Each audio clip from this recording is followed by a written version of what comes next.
Welcome to ECN Trade Daily Video. Before we begin, it should be noted that any advice is of a general nature only and that your personal circumstances have not been taken into consideration. Well, my name is Rob Clayton and thank you for joining me. Well, with the US being out for Independence Day, the market was whipsawed from Thursday to Friday after a weaker US labor data triggered a sharp US dollar retreat and forced markets to rethink the Federal Reserve's policy outlook. The US economy added just 57,000 jobs in May, well below forecasts of 110,000, while the Bureau of Labor Statistics downgraded May's payroll from 172,000 to 129. Although unemployment eased from 4.3% to 4.2%, which is the lowest since March 2021, which has reinforced signs that the US jobs market is losing momentum. Adding to a softer picture, the ISM manufacturing PMI contracted for the third consecutive month, strengthening expectations the Fed may keep rates steady further, then tightening later. Closer to home, we're keeping an eye on this week's RBNZ, which is expected to lift rates 25 basis points to 2.50. Along with that, we also get the FOMC minutes and also in Europe.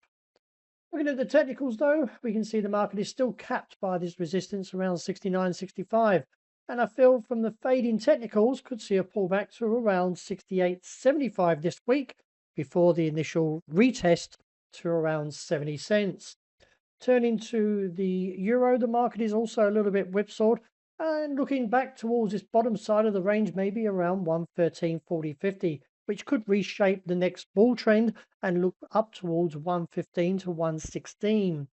Moving on to dollar yen, well, the market rebounded off that 160.5 level and gaining momentum as intervention fears fade.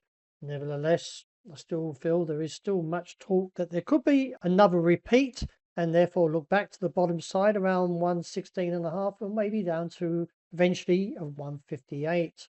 Sterling also finding a little bit lack of momentum and now looking for a pullback could be seen towards 133.10 and reassess from there just in case we get a bounce. Gold, well, the trend line is holding very well and looking for a slight pullback, at which could see a move back to 4,145 to 4,100 and reassess.